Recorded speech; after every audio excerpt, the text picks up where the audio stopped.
Assalomu alaykum. Xabar 24 kanali o'z ishini boshladi. Kanalimizda birinchi bo'lsangiz, podpisatsiya va qo'ng'iroqchani bosib qo'yishni unutmang.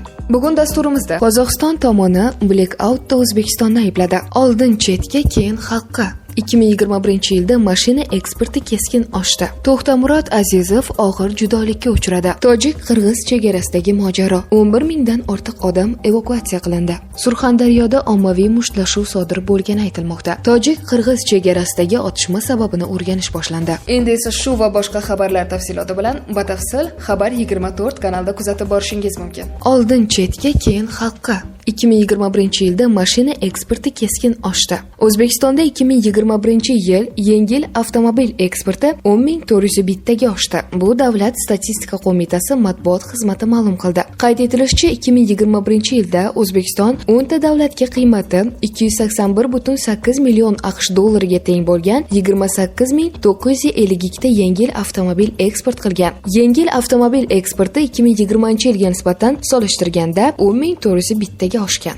To'xtamurod Azizov og'ir judolikka uchradi. Do'stlik ordeni sohibi, aktyor, so'z ustasi To'xtamurod Azizovning rafiqasi vafot etdi. Bu haqda Kino arboblar ijodiy uyushmasi matbuot xizmati ma'lum qildi. Ma'lumot uchun, To'xtamurod Azizov shu kungacha ko'plab film va seriallarda suratga tushgan. Aktyor Qutqaring sevib qoldim, To'qlikka sho'xlik 2, Janob Xoddokchi, Tundan tonggacha 2 kabi filmlarda rol ijro etgan. Ayni vaqtda To'xtamurod Azizov yor ko'rsatuvi boshlovchilaridan biri. Jamoamiz nomidan chuqur hamdardlik bildiramiz. Tojik-qirg'iz chegarasidagi mojaro. 11 mingdan ortiq odam evakuatsiya qilindi. Qirg'iziston-Tojikiston chegarasidagi mojaro tufayli Batken viloyatining chegara hududlaridan 11 mingdan ortiq odam evakuatsiya qilindi. Bu haqda Qirg'iziston favqulodda vaziyatlar vazirligi matbuot xizmati xabar bergan. Ta'kidlanishicha, hozirda ulardan 10.4 ming nafari xavfsiz hududlarda, 642 nafari vaqtinchalik joylarda joylashgan. Shuningdek, Qirg'iziston prezidenti Sadir Japarov Tojikiston bilan chegaradagi vaziyatni nazoratda ushlab turishni va mojaro tinch yo'l bilan hal etishga umid bildirishni aytgan.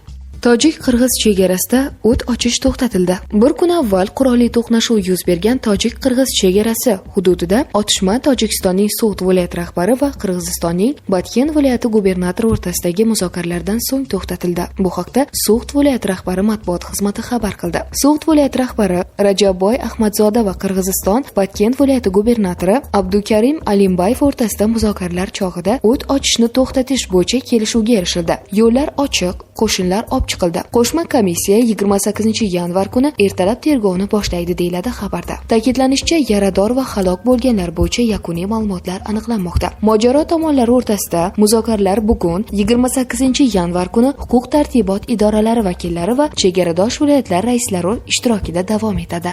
Tojik-qirg'iz chegarasidagi otishma sababini o'rganish boshlandi. Tojikiston shimolidagi So'g'd viloyatining Isfara shahri hududida Tojikiston va Qirg'iziston vakolatli organlari vakillari uchrashuv o'tkazdi. Tomonlar ikki respublika chegarasidagi yuzaga kelgan mojaro sabablarini o'rganmoqda. Bu haqda Tojikiston Milliy xavfsizlik davlat qo'mitasi chegara qo'shinlari matbuot markazining bayonotida aytildi. Hozirda Tojikiston va Qirg'iziston davlat chegarasidagi vaziyat barqaror. Ikki tomonning tegishli tuzilmalardan iborat qo'shma komissiya chegaradagi mojaroning sabablari va omillarini o'rganmoqda. Tojikiston Milliy xavfsizlik davlat qo'mitasi Tojik-qirg'iz chegarasida kecha 27-yanvar kuni boshlangan qurolli to'qnashuvda 2 kishi halok bo'lgani va 10 nafar odam yaralangani haqida xabar bergan. Qozog'iston tomoni blackoutda O'zbekistonni aybladi. Qozog'iston joriy yilning 25-yanvar kuni Markaziy Osiyoning yagona elektr tarmog'ida kuzatilgan yirik uzilishga O'zbekistondagi IESda yuz bergan qisqa tutashuvni sabab qilib ko'rsatmoqda. Qozog'iston elektr tarmoqlarini boshqarish kompaniyasi boshqaruvi raisining o'rinbosari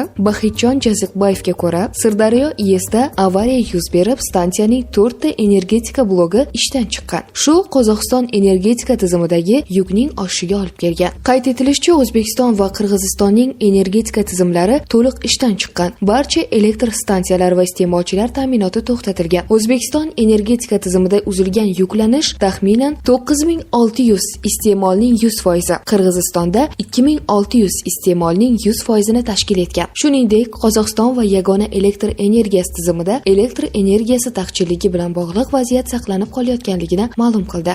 Surxondaryoda ommaviy mushtlashuv sodir bo'lgani aytilmoqda. Viloyat ichki ishlar bo'limi holat bo'yicha ma'lumot berdi.